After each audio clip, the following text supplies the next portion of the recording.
Hey everyone, my name is Dylan Adams, and so have you ever wanted to learn how to play slide guitar in the style of Duane-allman like this?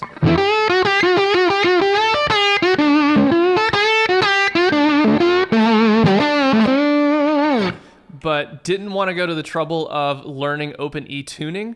Well, this is the video for you because in today's video, I'm going to go over what I consider to be 5 essential Duane-allman licks and show you how to play them in standard tuning so you can get this sound without switching guitars or retuning your guitar. So these are going to be licks that Duane originally played in open E tuning, translated over to standard tuning. In this video, I'm going to introduce you guys to a few pretty unique scale shapes that you wouldn't normally use in standard tuning. I'll briefly display fretboard charts of them on the screen, but if you would like to have access to a full PDF showing all of these different scale shapes, then go to the link in the description of this video, sign up for email updates from me, and you will get access to the PDF for free. All right, so first, let me show you the primary scale shape that I use to get the Duane-allman open E style sound in standard tuning. We're gonna be in the key of D, and this is just going to be the minor pentatonic scale, but we're using a different shape from what we normally would. So instead of doing this, we're going to use a different shape. If you follow my channel, then you may already know this scale because I talk about it in my standard tuning slide part 1 video from last year. But if you have already seen that, then sit tight because I'm going to show you guys some more scales that I didn't talk about in that video. So here's what this sort of alternate pentatonic scale shape looks like in the key of D.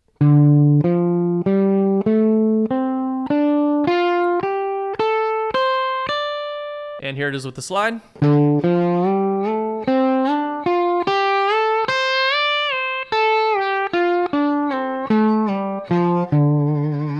So practice that, make sure you can really internalize that scale shape because in my opinion, that gets you the closest to this authentic Duane-allman open E style sound because what we're doing here is essentially translating the kind of minor pentatonic box shape that happens in open E tuning and just directly translating it right over to standard tuning. So our first couple licks are going to be using this scale shape. So lick number 1 goes like this.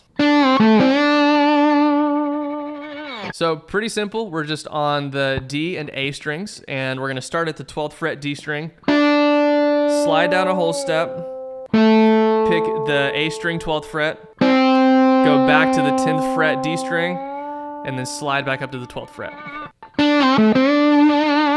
And so for this lick, we're starting and ending on our root note, which brings up an important topic. Whenever you're mapping out any scale, but particularly this scale just because it's kind of unique, you want to map out where your root notes are. So with this scale shape, it's going to be the same as your normal minor pentatonic shape. Your root notes are going to be here, low E string 10th fret, D string 12th fret, and high E string 10th fret. So those are all D notes in this position. We're in the key of D, so those are our root notes. So we're starting on our root note, sliding down, going to our 5th, and then landing back on our root note. There's a few different ways you can kind of do variations on this. I slid into the root note, ending it, but you could just go. Hear the difference there? So sliding into it, and then not sliding into it. You hear Duane do both, and there's all sorts of different ways you can kind of inflect this in different ways. But that's the basic idea. And the cool thing about this lick and similar licks like you can play the same thing, but an octave higher by starting on your high E string root note, which in this case is going to be on the 10th fret. So we can play this exact same thing up here that we can down here. You hear Duane do that all the time in either octave, so that's going to be our first essential Duane-allman lick right there. Our next lick is going to be within the same scale shape, and it's going to go like this. So for this one, we're going to start on the B string 10th fret, which is our 5th. Slide down a whole step, then jump up to the G string 10th fret.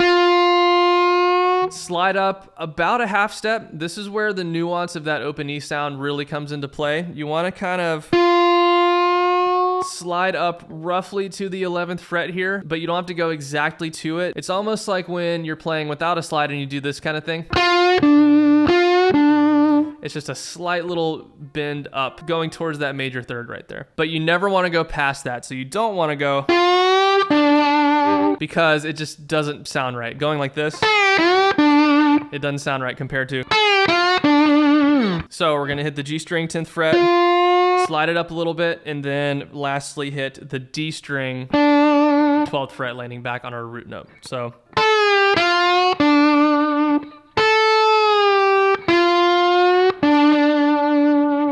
that's the basic idea of the lick. Whenever you're learning any specific Duane Allman solos or anything, try to pay attention to the specific inflections that he's putting on that type of lick, because he doesn't always play it the same twice. One time he might really emphasize that slide from your 5th down to the 4th and go, where you can really clearly hear both of those notes. But other times he'll really quickly just kind of snap down to that 4th right there. So we'll start around the 10th fret here, but then just immediately just jump straight down to that 4th. So that ends up sounding more like this. So you barely even really hear that 5th. It's just kind of a quick little snap into that note. So listen out for that when you're working on these Duane solos. So we've learned our first 2 Duane Allman licks using this kind of unique minor pentatonic box shape. Now let me show you guys a different way to approach those same type of licks using another scale shape and getting a slightly different kind of sound. So if you've ever watched any videos where Warren Haynes talks about playing slide in standard tuning, then this might be familiar. So his way of playing slide in standard tuning very much relies on this D, G, and B string major triad that happens in standard tuning. And attached to that major triad right there is sort of another minor pentatonic shape that we can use. So that one is going to be like this.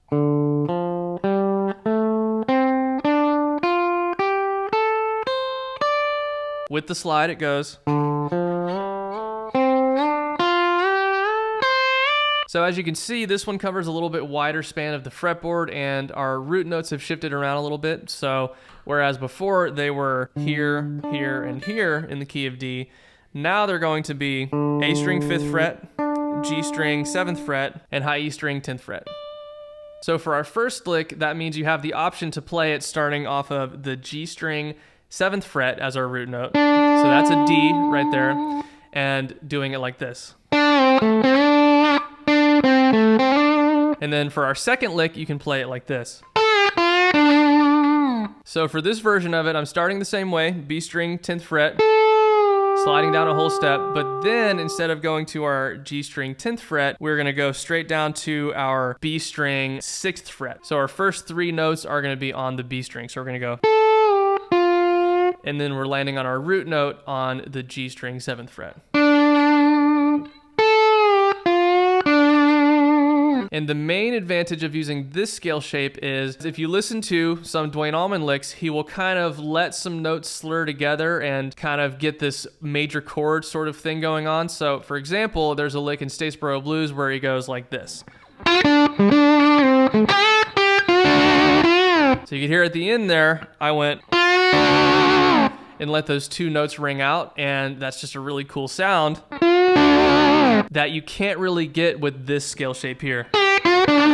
Because if I let that G string ring out,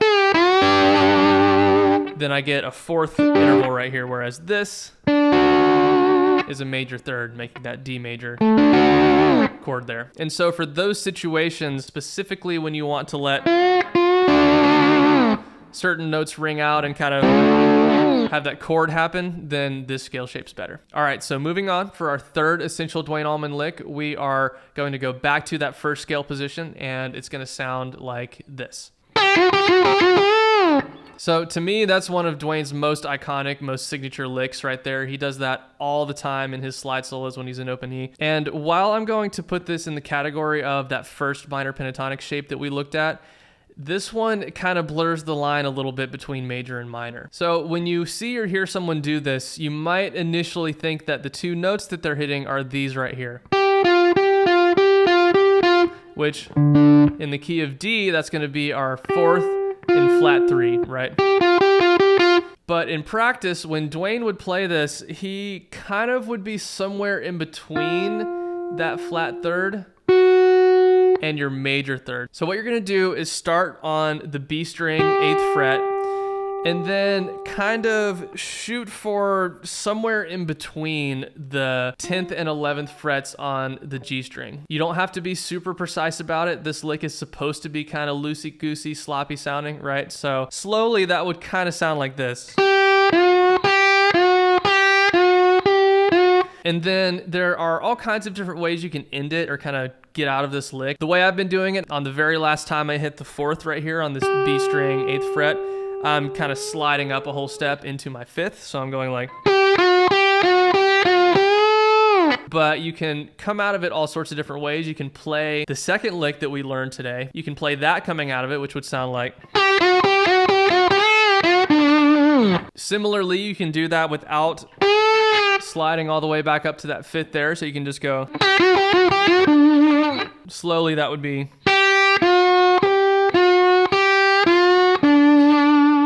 You can also choose how many times you go. There are some recordings out there where Duane does that on almost an entire 12-bar section of, say, Statesboro Blues or Done Somebody Wrong. He just literally just.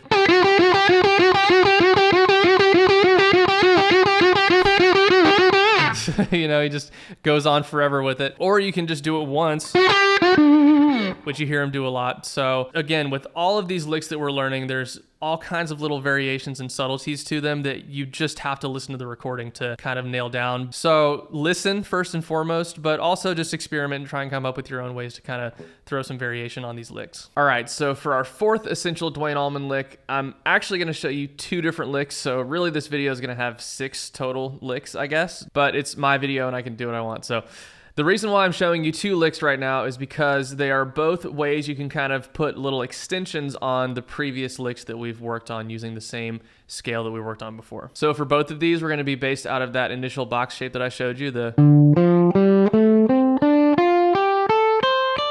And so what we're going to do is we're now going to add these 2 notes into our box. So this is going to be G string, 14th fret, B string, 13th fret, which are going to be our 5 and flat 7 intervals here. So this spot right here gives you several different options to play with, and I kind of consider it to be like the harmonica player lick. You know, when you hear a blues harp player and they kind of do this thing and it goes like.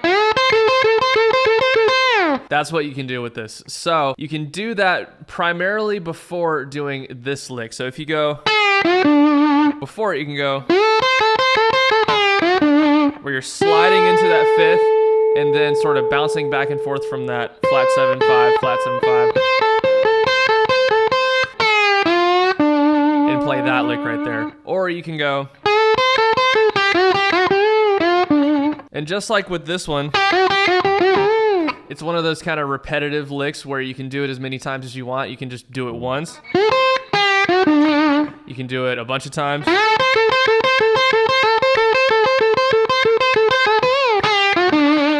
So that's a cool little extension you could add onto this scale. The other lick that is going to be an extension of that main scale is going to be this. So that's based out of the high E string, 15th fret and 13th fret, and then coming back to our root note on the high E string, 10th fret. So it's going to be our 4, flat 3, 1. And when Duane does this lick, what I think he's doing is he's just starting on that 4th right there, so on the 15th fret, and just kind of sliding up. It doesn't really matter exactly how high you go up. He's just doing a little flourish up to a few frets higher. And then same thing, you jump down to the 13th fret and do the same kind of little slide up, and then you slide into your root note there. So it's like, and then once you're back on your root note, you can just go straight into playing any of those previous licks we worked on, you know.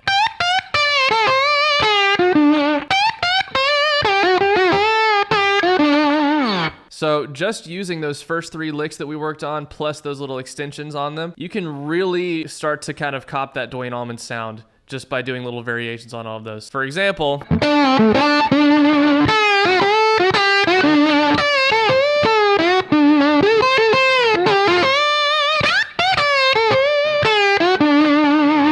but there's one important element of Duane's open E slide playing that we haven't talked about yet, and that is the more major sounding stuff that he plays. So for our 5th and final essential Duane-Allman lick, we're going to look at a more major toned lick. And for this one, we're gonna have to learn one more scale. So it's gonna be very similar to our first scale that we learned at the beginning of the video, but it's just got a more major kind of tinge to it. So now instead of going,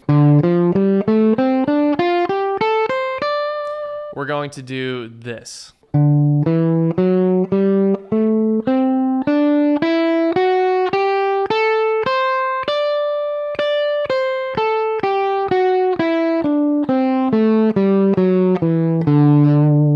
I guess you could call it like Mixolydian hexatonic or major hexatonic flat 7 or something like that. Those aren't real official scale names, but you know, that's kind of how you can describe it. So our essential Duane lick that's going to use that scale shape goes like this.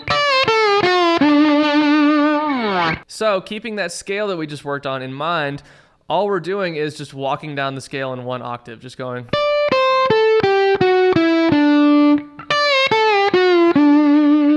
And Duane plays that phrase a lot in his solos, but you don't necessarily have to play that whole thing. You can just go. You hear him do that a lot too, where he just plays that 3, 2, 1 sort of major sounding thing. And so when you combine that with all of the previous Duane licks that we've worked on, you can really start to replicate that Duane sound. So.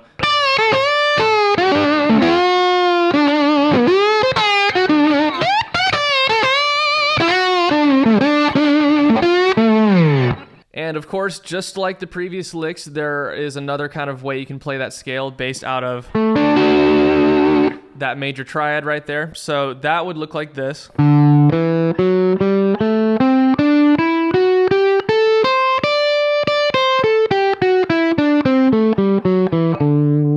So our lick could go like this, where instead of going down to the G string for that 3, 2, 1 interval there, we're going to go down to the B string, 7th fret, right there. So 3, 2, 1.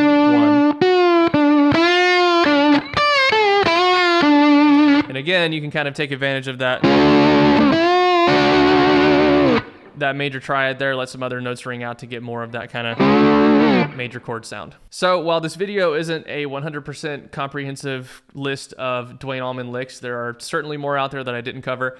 These are the most common ones you hear him playing, in my opinion, and by learning these licks and putting your own little spin on them and listening to how he puts little variations on each of these licks, then you can really start to get that Duane ALLMAN sound in standard tuning without having to have a separate open E guitar or learn an entire new tuning. All right, so that does it for today's video. Thank you guys so much for watching. If you would like to see more content from me, then you can go check out my Patreon channel. Link is in the description below. I also offer private lessons over Zoom. Link to sign up for those is also down below in the description. If you could please like, comment, subscribe, and hit the bell notification icon to get notified whenever I post new videos. That will help out my channel a lot and help my videos get seen by more people and fight the YouTube algorithm. Again, thank you so much for watching, and I'll catch you next time.